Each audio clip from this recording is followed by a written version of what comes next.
چینی اور مرچوں سے نظر اتارنا، کیا چینی یا مرچوں سے نظر اتارنا جائز ہے؟ بنت عارف واہ کینٹ سے۔ جائز ناجائز تو کی بات نہیں ہے، عبث ہے، لغو ہے، فضول ترین کام ہے، اور اللہ پہ توکل کے خلاف بہرحال ہے، کیونکہ اس کا کوئی نہ قرآن و سنت سے ثبوت ملتا ہے اور کوئی دلیل نہیں ہے اس کے۔ دیکھیں دلائل یا تو قرآن و سنت سے ہوتے ہیں یا عقل سے ہوتے ہیں، نہ عقلی کوئی دلیل ہے نہ قرآن و سنت کی کوئی دلیل ہے۔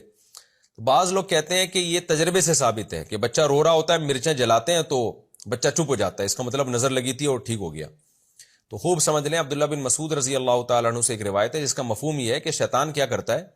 کہ بچوں کو نا چٹکی مارتا ہے، رولاتا ہے،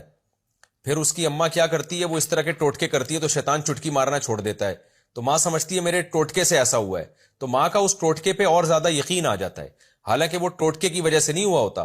وہ اس لیے ہوا ہوتا ہے کہ شیطان جب آپ ٹوٹکا کرتے ہیں بچے کو تنگ کرنا چھوڑ دیتا ہے تاکہ آپ کا ٹوٹکے پہ یقین آئے، تو بار بار شیطان کرے گا، بار بار آپ ساری زندگی مرچیں ہی جلاتے رہو گے بیٹھ کے۔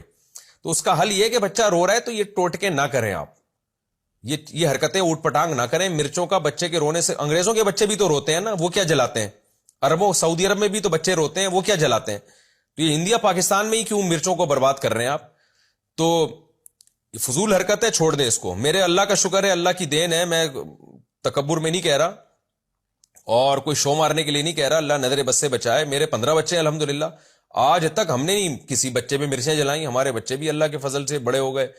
تو کچھ چھوٹے ہیں کچھ بیچ میں، یا کوئی بڑے ہونے کی کوشش میں لگے ہوئے ہیں، تو ہر طرح کے بچے الحمدللہ ہیں، تو ہم تو نہیں یہ حرکتیں فضول قسم کی، نہ ہم نے کبھی پی لی ہے کہ جھڑوایا، نہ کبھی جوتے دلوائے ان کے گردن میں، یہ اللہ نے ہمیں ان فضول چیزوں سے محفوظ رکھا ہوا ہے۔ کوئی بچہ بیمار ہو جائے اللہ سے دعا مانگتے ہیں، ڈاکٹر سے علاج کراتے ہیں، ڈاکٹر سے یا کبھی ہومیوپیتھک، کبھی حکیم، کبھی ایلوپیتھک ڈاکٹر،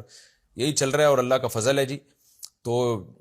اس لیے جو ان ٹوٹکوں میں پڑے گا برباد ہو جائے گا، اور ہم نے دیکھا ہے ہمارے جو ریلیٹو ٹوٹکوں میں لگے ہوئے ہیں وہ ٹوٹکے ہی ساری زندگی کرتے رہتے ہیں۔ آج فلانے کی مرچیں جل رہی ہیں تو کل سلبٹے گھوم رہے ہیں، پرسوں فلانا عامل آیا ہوا ان کے گھر میں سونگ سونگ کے جا رہا ہے، پتہ نہیں گند کر کے جا رہا ہے وہ عامل ان کے گھروں میں، اور آج فلانے نے کہہ دیا ان کے گھر میں یہ ہوا ہوا ہے، آج فلانے نے کہہ دیا، ساری زندگی عذابوں میں ہی گزرتی ہے ان کی۔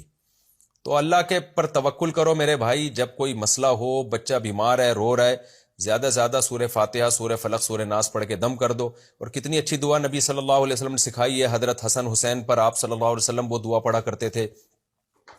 اعوذ بکلمات اللہ تامہ من کل شیطان وہامہ ومن کل عین لامہ، یہ نظر سے بچنے کی دعا ہے، یہ دعا پڑھ لیا کریں، بچے پہ دم کر دیا کریں، بس اتنا کافی ہے۔ مرچوں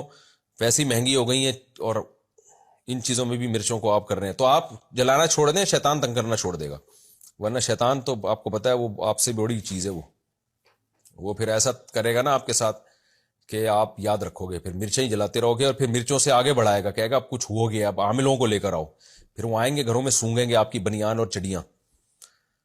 اللہ نے عاملوں پر یہ عذاب رکھا ہے کہ لوگوں کی بنیان اور چڑیاں سونگتے ہیں۔